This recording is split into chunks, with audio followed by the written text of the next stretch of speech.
Greetings, everyone. This is Rock and Roll Spot Connection with the weekly comic book roundup. We finish up these week's Marvel books and starting on this week's DC books, as well as covering one of our monthly Boom Studios titles. And we'll actually be kicking things off, though, with a holdover of sorts from last week. That being The Death of Doctor Strange, #1. So, this came out last week. It was before I picked up my comics, I thought to myself, that's a book I might pick up. I'm kind of curious, But I got to the shop, and all that was left were variant covers. So I said, well, hey, that seems like a pretty good reason not to. That seems like a sign. Well, and so I'm picking my books for this week.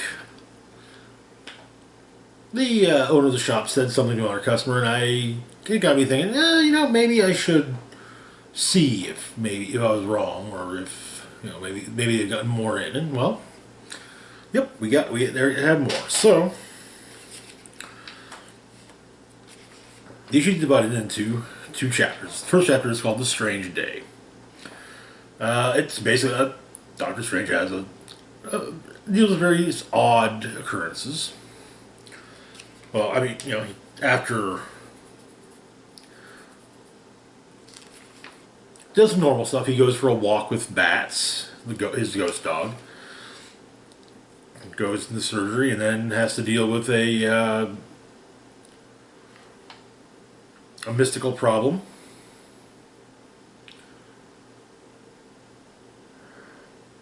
A man named Mr. Paul Plotnik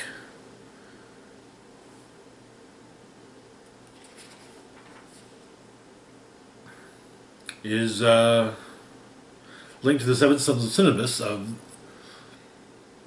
in the dimension from a dimension known as the Celestial Concordance. So, Doctor Strange severs the link, but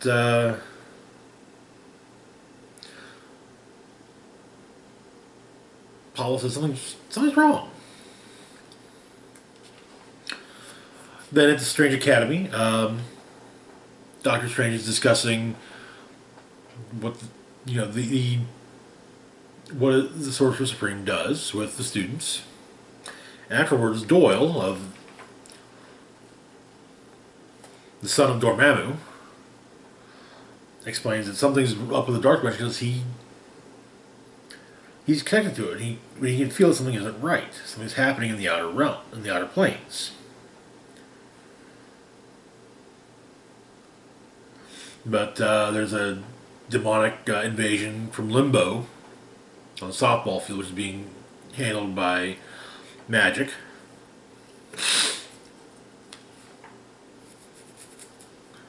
And, yeah. But when the day's done, Strange is soaking his feet and relaxing when there's a knock at the door. Someone that Strange recognizes is there. As he battles his assailant, he wishes that some of his friends were there. Not because they can help him, but because he doesn't want to die alone. So the next day, he's found dead. His allies all feel death. They find him with a dagger in his chest. And Baron Mordo shows up.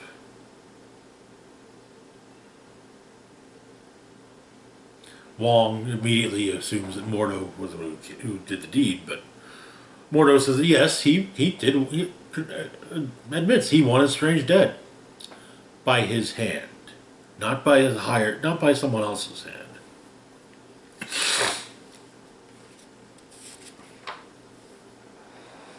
And Cap gets a hold of Doctor Strange and basically contacts Doctor Strange through his ID card. Multiple extra-dimensional invasions. The purple dimension is going to go be desert. China's already threatened to nuke them. The 6th dimension there's a fortress in Peru. The sunken city of Kalamesh has resurfaced off the coast of England. we learned that Doctor Strange made a. I'm not. It's not clear what exactly it is, but it it's not so much cutting off, removing one's soul and hiding it, as he discusses that quite a bit throughout the issue, but having a younger version of himself in a form of mystical stasis to you know basically be released from stasis into the present upon his death, and that is where the issue ends. Very interesting. Um, Doc, Doctor Strange has never been a character I've been hugely enamored of. I enjoy the character. To be completely honest, however, I didn't really develop an interest in the character at all until he got folded into the Midnight Suns line in the 90s. And then, to be fair, when I got back into comics in the 2000s and there was no Midnight Suns line, well, my interest in the Strange kind of waned. Like if he popped up in something I read, hey, cool. But otherwise, I wasn't going to seek out adventures with stories featuring him.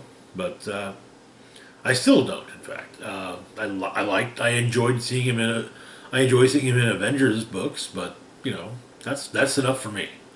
But this did seem interesting, and also there are tie-ins that relate to some of the titles I am fond of. So yeah. Anyway, moving on to our next book, we've got Thor number 17. Where we'd left off, Thor had left Mjolnir in the care of in Avengers Mansion, or Avengers Mountain. And while visiting with Jane, he was suddenly summoned away to Vanaheim,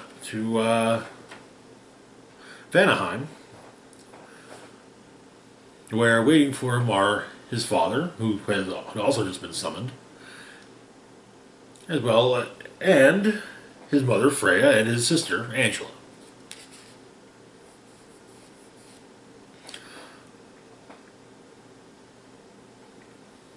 But there are beasts afoot in Vanaheim, and they attack, and so Angela and Freya make short work of the beasts. Odin and Thor try to get involved, but they don't make sure. They at least keep the beast occupied while the god of the hunt, until the god of the hunt arrives. The god of the hunt being Freya. And I'm going to show you what she arrives on, because that's friggin' awesome.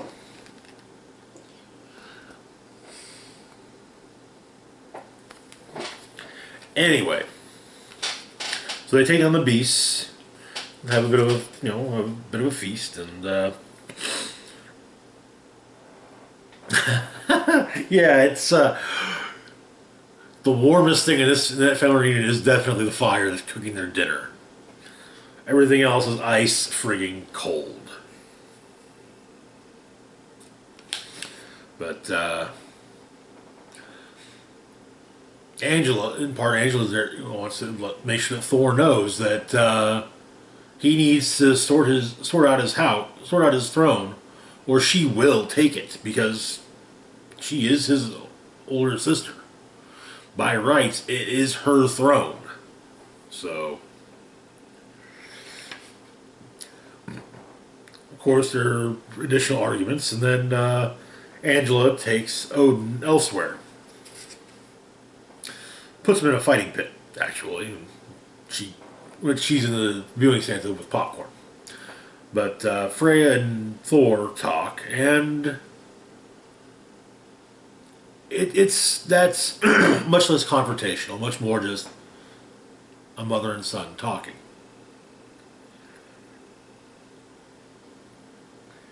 She knows that technically, she's, from a biological standpoint, she's not the mother that Thor has long thought she was, but the Phoenix and Gaia pretty much are.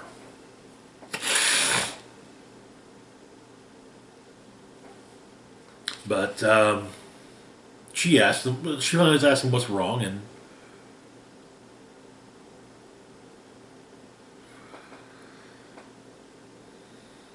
he claims he doesn't.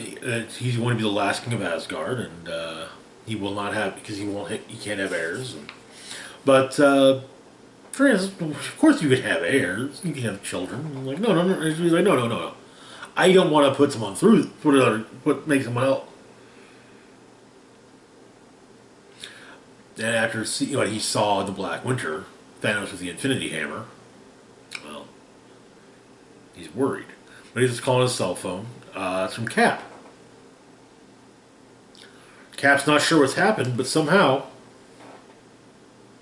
Mjolnir's gone, seemingly stolen. And that is where the issue ends. Donny Cates' run on Thor is probably one of the best runs of the character that I've... Oh, okay, to be fair, it's probably the first time I've actually just like gone all in, like, yes, I'm going to read this run all the way through, from start to finish. So, but this is the... It's really good. And it's been good all along. This issue, nothing really happens. It's all about family, and just there's some small fight, but it's more to facilitate. Thor talking to Freya, and Angela making it known that hey, I will take the throne if you don't get your shit together. And, maybe that's the best route. But, yeah, anyway.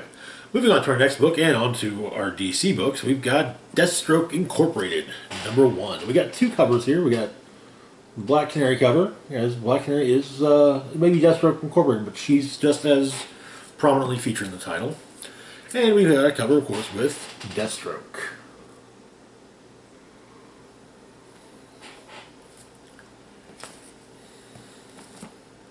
So, now we had a bit of a tease of Deathstroke Incorporated in Urban Legends recently. Black Canary was tasked by Oracle to look into an organization called Trust, who was buying up a lot of the bat tech that had been scattered to the winds during Joker War.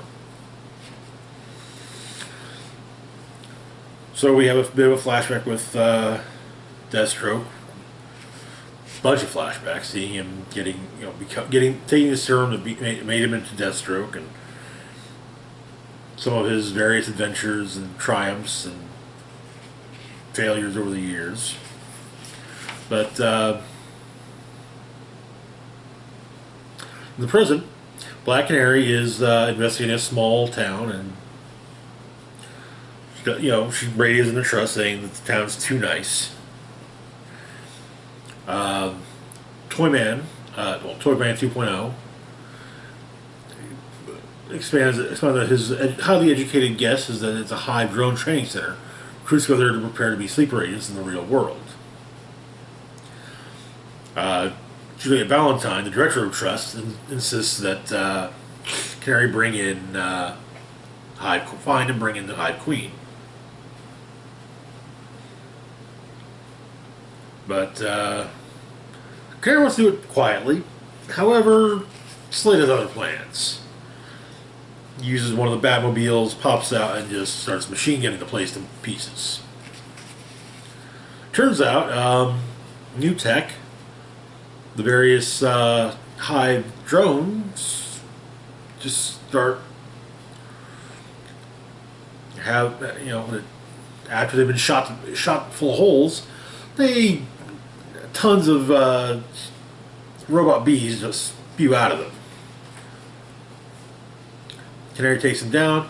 Deathstroke comes in, okay, this is new from Hive's perspective. But Valentine explains that at least in the cases of Deathstroke and Toyman, She said 6 magic words that got them to join up.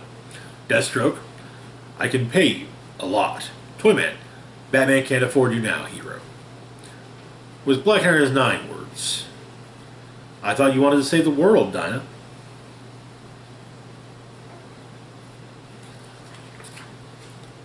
But they go on and they find a house with a white picket fence that looks it's too perfect. So they make their way in, and yep, it's the Hive Queen's lair, and she offers them honey, but yeah, they're not interested. And she's of course curious as to what her honey would do to metahumans, but Deathstroke and Canary escape, and find her husband and children.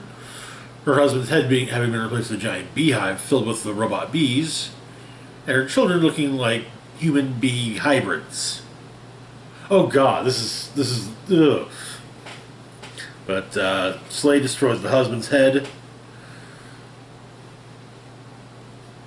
The kids turn into take on more bee-like forms, and the airstrike is summoned upon the house and destroying it. The queen is knocked out. Canary shorts out the comms and has a quick discussion with Deathstroke, and we're asking him why he's there, and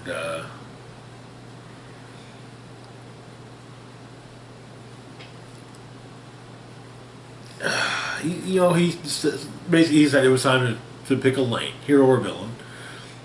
Trust offered him a challenge, something new. Play hero for what bit? See if it's 6 this time.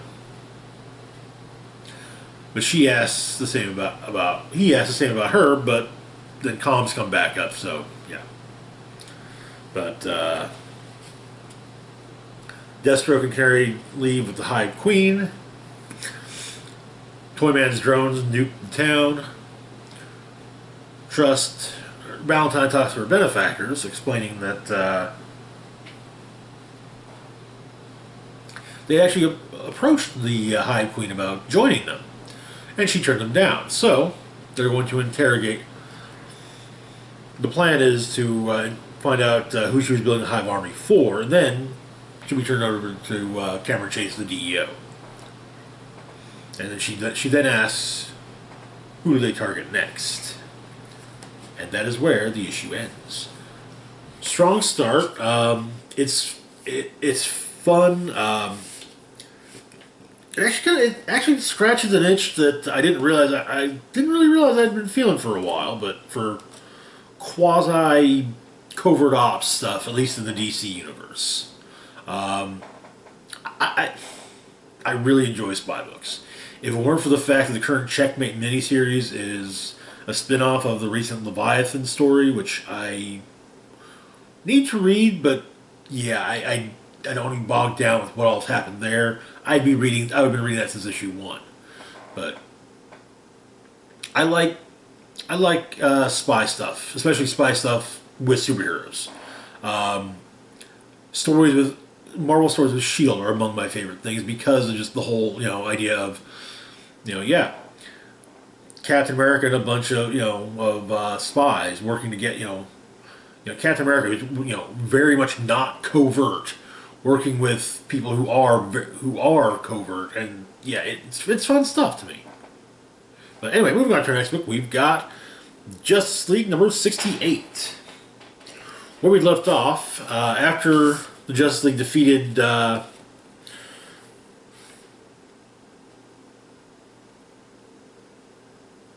let's see, Sinmar Utopica, by banishing him to the Phantom Zone. The United Order,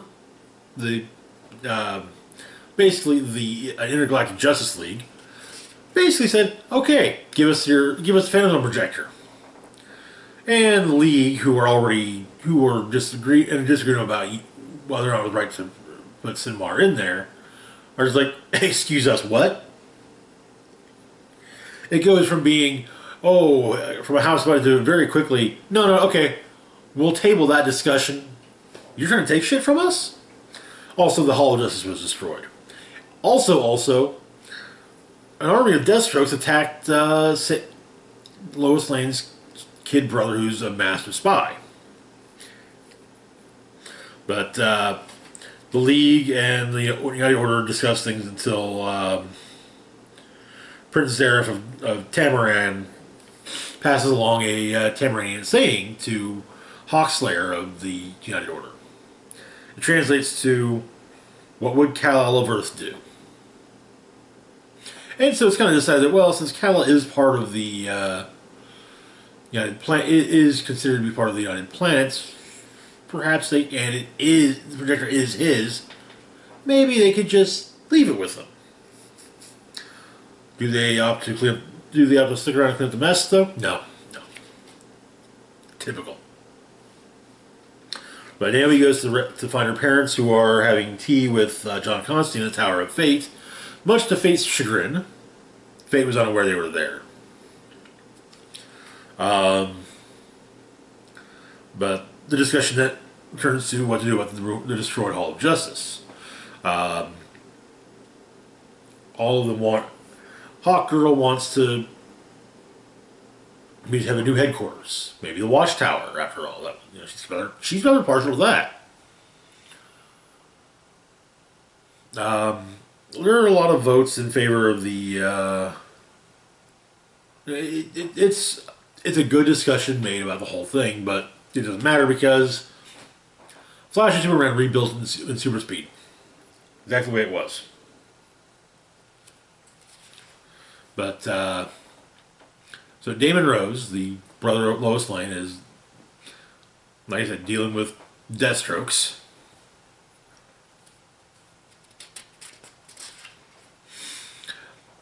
Green Arrow goes to meet with the other members of Checkmate. Bones, who has operations. Manhunter, a superhero. King, who's in charge. Question, who's, well, Question.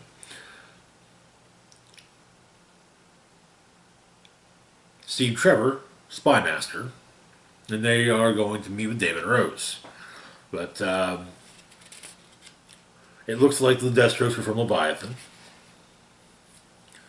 But Rose meets with them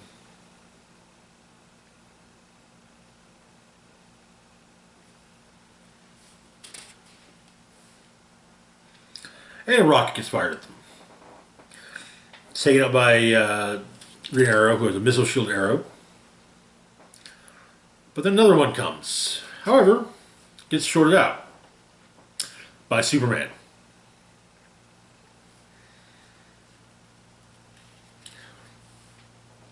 The Deathstrokes were watching, though, and it's like, wait, something's not right. And wait, why is there...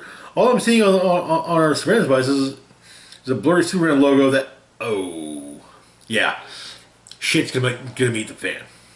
That's where our A story ends. It was actually rather fun, and just more reasons why I honestly really enjoying Brian Michael Bendis' run on Justice League.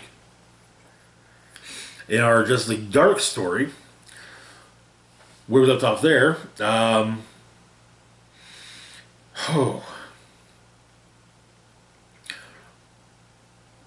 Zatanna was about to enter into a magical duel with Merlin.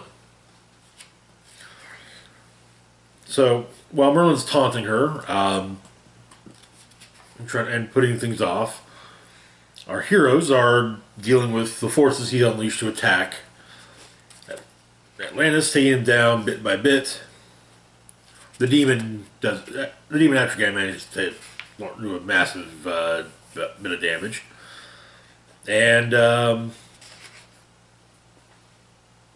Constantine's plan is put into action, and Ragman throws a spear through Merlin's chest, causing him to use the Alchemist Stone on Zatanna. Turns out it's not actually Merlin, but it's Simulacrum, which will explain why he took the hit. But what does he do with the Alchemist Stone? He summoned forth the Upside Down Man into Zatanna, and that is where the issue ends. My only problem with the backup stories is that they just feel so short. Like I would almost go as far as to say rushed.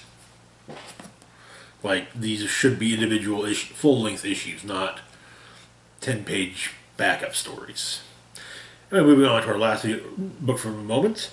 Something is Killing the Children, number 20. Where we left off in the origin of Erica's slaughter, Erica was being tested. However, Jessica the hunter who saved her, and Buck, who's in charge of testing, well, they have reason to think that Erica's not going to survive. And so they're day drinking. When Cecilia shows up with Aaron, Jessica's other charge,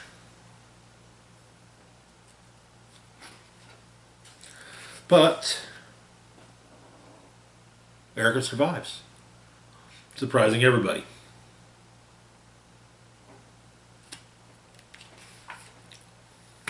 She talks with Aaron a little bit. And Aaron actually tells her, yeah, they all thought you couldn't do it, but I knew you could. And she's like, thanks. But so she's told more of the order, what she will be going through. Also, how the order exists. You have the Scarlet Masks, who at the houses they're servants, yes, but they're the bookkeepers of the order. They track the lives of all the hunters and make things easy on the hunters. The Azure Masks, blue masks, they were the blacksmiths of the order, but they also they handle all the tests of skill to make sure that the hunters in the order are safe, which also means a lot of computer stuff. They also do, among the things they have to do is make news stories disappear, keep the big secret. With hunters, there are 4 types. You got the black masks, solo operators, most common within the order. Erica in the present is a black mask. White masks are pack hunters. They got to do really big stuff in packs. They think they're hot shit because they deal with the really big and dangerous monsters, but if they had to take on something the black mask would deal with others on their own, yeah, they wouldn't. They become lunch. Silver masks are specialists. They're trained to hunt the kinds of monsters with more established rules. They used to be more common when more people believed in things like vampires and werewolves. There's maybe two of them in the House of Slaughter, but there are more in other parts of the world where folklore is a bit more ingrained in the culture. And finally, there are emerald masks, the most dangerous hunters in the order. They hunt dragons. Yeah, dragons. Yeah, but speaking of dragons, the dragon of the House of Slaughter is who Erica speaks with next, welcoming her into the house, so to speak.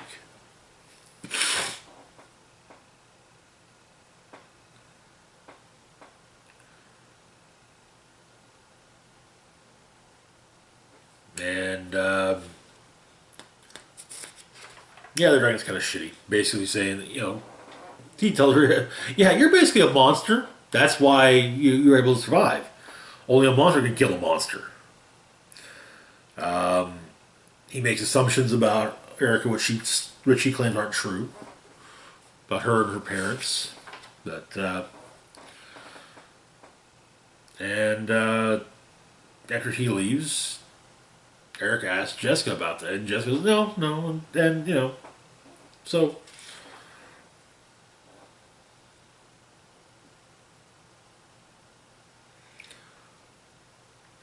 But Jessica doesn't think she's a bad person. Doesn't think that Erica's a bad person. In fact, Jessica thinks that Erica will be the best of them yet. And that is where everything ends. Now we do get a quick look at the House of Slaughter. going to be Aaron on a hunt. He's got a trap set up, but a deer. It's set up, but other animals keep triggering it, and well, yeah. There's a flashback to 15 years previously, where he's trying to escape. He's running from something. He trips, and then he's attacked. But yeah, we don't see what it is he's running from. That is where the issue ends. Now, I don't know if the House of Slaughter is going to be replacing something that's killing the children, or if it's just going to be, if it just so happens that, or if we're getting just a second series in the same universe. Why did I put all these over here? But Boom really do its own previews magazine as of the moment. So yeah. Anyway, that's to do it for now. As always, feel free to like, share, and subscribe. Links to my Facebook, Twitter, Patreon, and PayPal can be found in the description box down below. This is Rock and Roll Spock signing off, saying live long and rock hard.